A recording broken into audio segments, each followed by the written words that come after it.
In today's reading, Jesus reveals deep spiritual truths through simple yet powerful parables that teach us about the kingdom of heaven. Welcome to day 305 of our 365-day Bible reading journey. Today we'll be reading Matthew chapters 13 through 16, where Jesus uses everyday stories to uncover eternal lessons of faith, growth, and perseverance. In these chapters, we'll hear the parable of the sower, the mustard seed, and the hidden treasure, each showing how God's kingdom begins small but grows beyond measure. We'll also see Jesus perform miracles, reveal his divine identity, and prepare his disciples for the road ahead, teaching them what it truly means to follow him. If you're new to this journey, welcome. You can catch up or start fresh today using our Bible in a Year playlist linked in the description below. And if this reading blesses you, please like, share, and subscribe. And be sure to explore the links in the description for additional study tools and devotional resources to deepen your walk with God. Let's begin today's reading in Matthew chapter 13. On the same day, Jesus went out of the house and sat by the sea, and great multitudes were gathered together to him, so that he got into a boat and sat, and the whole multitude stood on the shore. Then he spoke many things to them in parables, saying, Behold, a sower went out to sow. And as he sowed, some seed fell by the wayside, and the birds came and devoured them. Some fell on stony places where they did not have much earth, and they immediately sprang up because they had no depth of earth. But when the sun was up, they were scorched, and because they had no root, they withered away. And some fell among thorns, and the thorns sprang up and choked them. But others fell on good ground and yielded a crop, some 100-fold, some 60, some 30. He who has ears to hear, let him hear. And the disciples came and said to him, Why do you speak to them in parables? He answered and said to them, Because it has been given to you to know the mysteries of the kingdom of heaven, but to them it has not been given. For whoever has, to him more will be given, and he will have abundance. But whoever does not have, even what he has will be taken away from him. Therefore I speak to them in parables, because seeing they do not see, and hearing they do not hear, nor do they understand. And in them the prophecy of Isaiah is fulfilled, which says, Hearing you will hear and shall not understand, and seeing you will see and not perceive. For the hearts of this people have grown dull. Their ears are hard of hearing, and their eyes they have closed, lest they should see with their eyes and hear with their ears, lest they should understand with their hearts and turn so that I should heal them. But blessed are your eyes, for they see, and your ears, for they hear. For assuredly I say to you that many prophets and righteous men desired to see what you see, and did not see it, and to hear what you hear, and did not hear it. Therefore hear the parable of the sower. When anyone hears the word of the kingdom, and does not understand it, then the wicked one comes and snatches away what was sown in his heart. This is he who received seed by the wayside. But he who received the seed on stony places, this is he who hears the word, and immediately receives it with joy. Yet he has no root in himself, but endures only for a while. For when tribulation or persecution arises because of the word, immediately he stumbles. Now he who received seed among the thorns is he who hears the word, and the cares of this world and the deceitfulness of riches choke the word, and he becomes unfruitful. But he who received seed on the good ground is he who hears the word and understands it, who indeed bears fruit and produces, some 100-fold, some 60, some 30. Another parable he put forth to them, saying, The kingdom of heaven is like a man who sowed good seed in his field. But while men slept, his enemy came and sowed tares among the wheat and went his way. But when the grain had sprouted and produced a crop, then the tares also appeared. So the servants of the owner came and said to him, Sir, did you not sow good seed in your field? How then does it have tares? He said to them, An enemy has done this. The servants said to him, Do you want us then to go and gather them up? But he said, No, lest while you gather up the tares, you also uproot the wheat with them. Let both grow together until the harvest. And at the time of harvest, I will say to the reapers, First gather together the tares and bind them in bundles to burn them, but gather the wheat into my barn. Another parable he put forth to them, saying, The kingdom of heaven is like a mustard seed, which a man took and sowed in his field. which indeed is the least of all the seeds. But when it is grown, it is greater than the herbs and becomes a tree, so that the birds of the air come and nest in its branches." Another parable he spoke to them.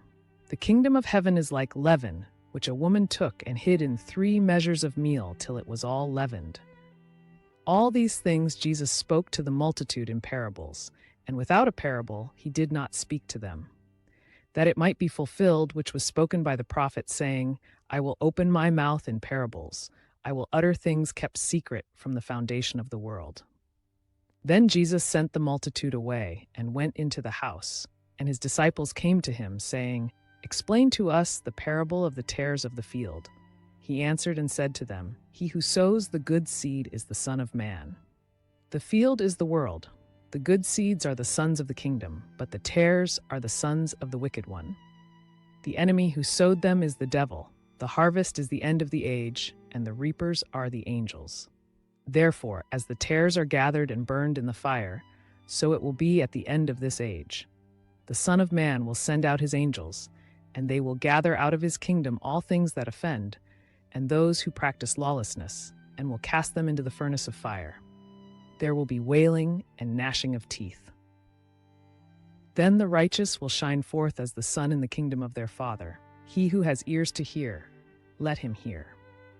Again, the kingdom of heaven is like treasure hidden in a field, which a man found and hid, and for joy over it he goes and sells all that he has and buys that field. Again, the kingdom of heaven is like a merchant seeking beautiful pearls, who, when he had found one pearl of great price, went and sold all that he had and bought it. Again, the kingdom of heaven is like a dragnet that was cast into the sea and gathered some of every kind, which when it was full they drew to shore. And they sat down and gathered the good into vessels, but threw the bad away. So it will be at the end of the age. The angels will come forth, separate the wicked from among the just, and cast them into the furnace of fire. There will be wailing and gnashing of teeth. Jesus said to them, "Have you understood all these things?" They said to him, "Yes, Lord." Then he said to them, "Therefore every scribe instructed concerning the kingdom of heaven is like a householder who brings out of his treasure things new and old." Now it came to pass, when Jesus had finished these parables, that he departed from there. When he had come to his own country, he taught them in their synagogue, so that they were astonished and said, "Where did this man get this wisdom and these mighty works? Is this not the carpenter's son? Is not his mother called Mary? And his brothers James, Joses, Simon, and Judas? And his sisters, are they not all with us? Where then did this man get all these things?" So they were offended at him. But Jesus said to them, "A prophet is not without honor, except in his own country and in his own house." Now he did not do many mighty works there because of their unbelief. End of chapter 13. We'll now read chapter 14.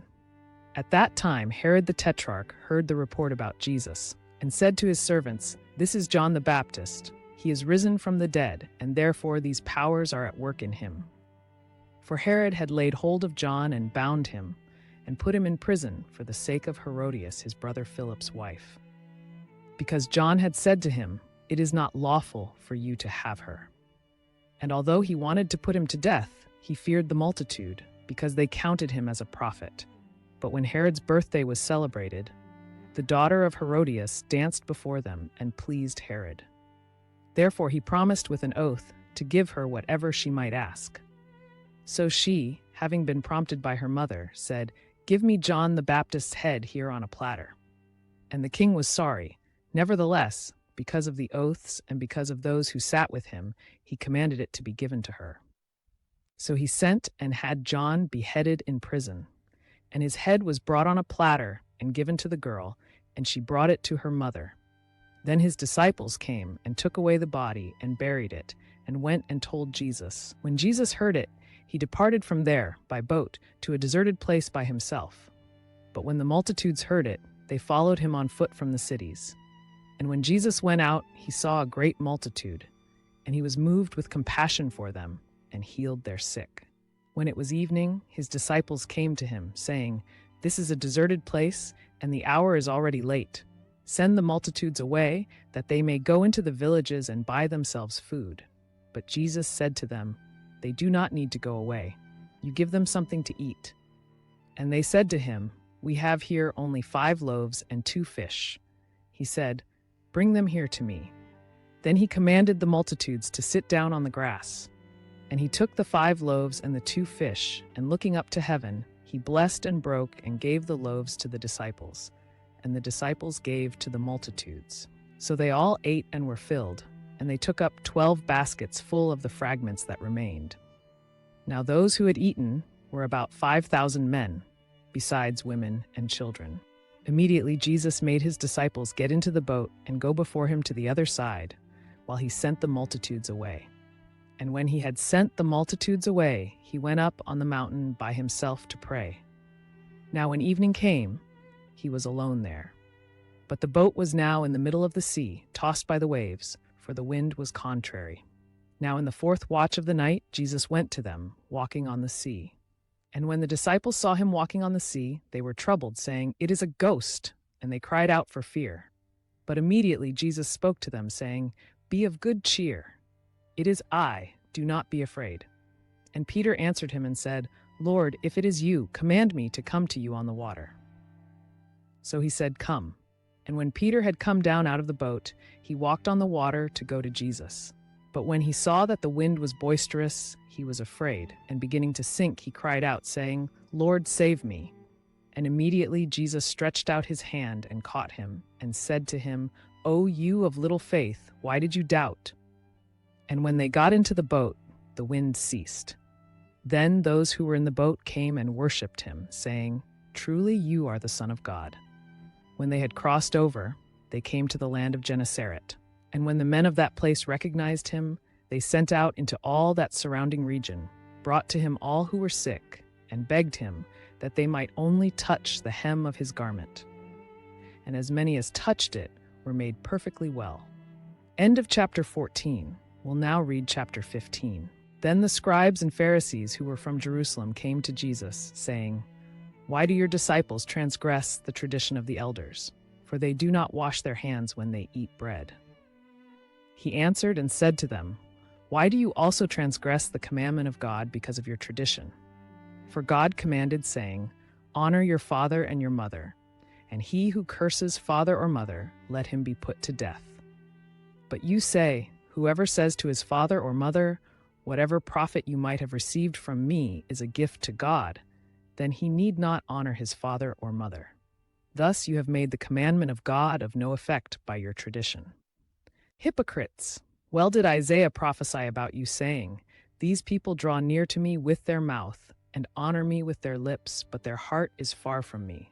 And in vain they worship me, teaching as doctrines the commandments of men.'" Pause for 4 seconds. When he had called the multitude to himself, he said to them, "Hear and understand. Not what goes into the mouth defiles a man, but what comes out of the mouth, this defiles a man." Pause for 3 seconds. Then his disciples came and said to him, "Do you know that the Pharisees were offended when they heard this saying?" But he answered and said, "Every plant which my heavenly Father has not planted will be uprooted. Let them alone. They are blind leaders of the blind. And if the blind leads the blind, both will fall into a ditch." Then Peter answered and said to him, "Explain this parable to us." So Jesus said, "Are you also still without understanding? Do you not yet understand that whatever enters the mouth goes into the stomach and is eliminated? But those things which proceed out of the mouth come from the heart, and they defile a man. For out of the heart proceed evil thoughts, murders, adulteries, fornications, thefts, false witness, blasphemies. These are the things which defile a man, but to eat with unwashed hands does not defile a man." Pause for 4 seconds. Then Jesus went out from there and departed to the region of Tyre and Sidon. And behold, a woman of Canaan came from that region and cried out to him, saying, "Have mercy on me, O Lord, Son of David. My daughter is severely demon-possessed." But he answered her not a word. And his disciples came and urged him, saying, "Send her away, for she cries out after us." But he answered and said, "I was not sent except to the lost sheep of the house of Israel." Then she came and worshipped him, saying, "Lord, help me." But he answered and said, "It is not good to take the children's bread and throw it to the little dogs." And she said, Yes, Lord, yet even the little dogs eat the crumbs which fall from their master's table." Then Jesus answered and said to her, "O woman, great is your faith. Let it be to you as you desire." And her daughter was healed from that very hour. Pause for 4 seconds.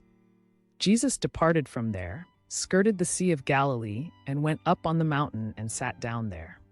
Then great multitudes came to him, having with them the lame, blind, mute, maimed, and many others, and they laid them down at Jesus' feet, and he healed them.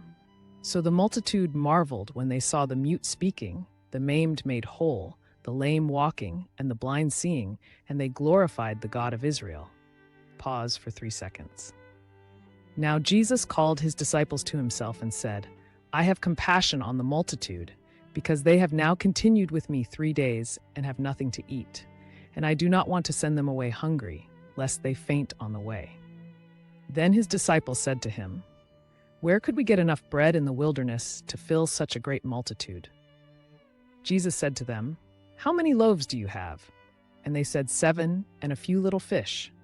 So he commanded the multitude to sit down on the ground. And he took the 7 loaves and the fish and gave thanks, broke them, and gave them to his disciples, and the disciples gave to the multitude. So they all ate and were filled, and they took up 7 large baskets full of the fragments that were left. Now those who ate were 4,000 men, besides women and children. And he sent away the multitude, got into the boat, and came to the region of Magdala. End of chapter 15. Pause for 5 seconds. We'll now read chapter 16. Pause for 5 seconds. Then the Pharisees and Sadducees came, and testing him, asked that he would show them a sign from heaven. He answered and said to them, "When it is evening, you say, 'It will be fair weather, for the sky is red.' And in the morning, 'It will be foul weather today, for the sky is red and threatening.' Hypocrites! You know how to discern the face of the sky, but you cannot discern the signs of the times. A wicked and adulterous generation seeks after a sign, and no sign shall be given to it except the sign of the prophet Jonah." And he left them and departed. Pause for 4 seconds. Now when his disciples had come to the other side, they had forgotten to take bread.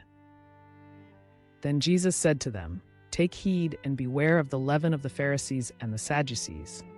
And they reasoned among themselves, saying, "It is because we have taken no bread." But Jesus, being aware of it, said to them, "O you of little faith, why do you reason among yourselves, because you have brought no bread? Do you not yet understand or remember the 5 loaves of the 5,000 and how many baskets you took up, nor the 7 loaves of the 4,000 and how many large baskets you took up? How is it you do not understand that I did not speak to you concerning bread, but to beware of the leaven of the Pharisees and Sadducees?" Then they understood that he did not tell them to beware of the leaven of bread, but of the doctrine of the Pharisees and Sadducees. Pause for 4 seconds. When Jesus came into the region of Caesarea Philippi, he asked his disciples, saying, "Who do men say that I, the Son of Man, am?" So they said, "Some say John the Baptist, some Elijah, and others Jeremiah, or one of the prophets." He said to them, "But who do you say that I am?" Simon Peter answered and said, "You are the Christ, the Son of the living God." Jesus answered and said to him, "Blessed are you, Simon Bar-Jonah, for flesh and blood has not revealed this to you, but my Father who is in heaven. And I also say to you that you are Peter, and on this rock I will build my church, and the gates of Hades shall not prevail against it. And I will give you the keys of the kingdom of heaven, and whatever you bind on earth will be bound in heaven, and whatever you loose on earth will be loosed in heaven." Then he commanded his disciples that they should tell no one that he was Jesus the Christ. Pause for 4 seconds. From that time, Jesus began to show to his disciples that he must go to Jerusalem and suffer many things from the elders and chief priests and scribes, and be killed and be raised the 3rd day. Then Peter took him aside and began to rebuke him, saying, "Far be it from you, Lord, this shall not happen to you." But he turned and said to Peter, "Get behind me, Satan. You are an offense to me, for you are not mindful of the things of God, but the things of men." Pause for 3 seconds. Then Jesus said to his disciples, "If anyone desires to come after me, let him deny himself and take up his cross and follow me. For whoever desires to save his life will lose it, but whoever loses his life for my sake will find it. For what profit is it to a man if he gains the whole world and loses his own soul? Or what will a man give in exchange for his soul? For the Son of Man will come in the glory of his Father with his angels, and then he will reward each according to his works. Assuredly, I say to you, there are some standing here who shall not taste death till they see the Son of Man coming in his kingdom. End of chapter 16. Today's reading reminded us that the kingdom of heaven often begins in small and unseen ways, yet it grows into something powerful and life-changing for those who believe. Through parables, miracles, and heartfelt teaching, Jesus revealed both the mystery and the beauty of God's kingdom, and called us to follow him with faith and understanding. If this reading encouraged you, please like, share, and subscribe. And don't forget to check the description below for helpful links and resources to support your daily walk with God. Join us tomorrow for day 306 as we continue our journey through the Gospel of Matthew. May God bless you and keep you growing in his truth.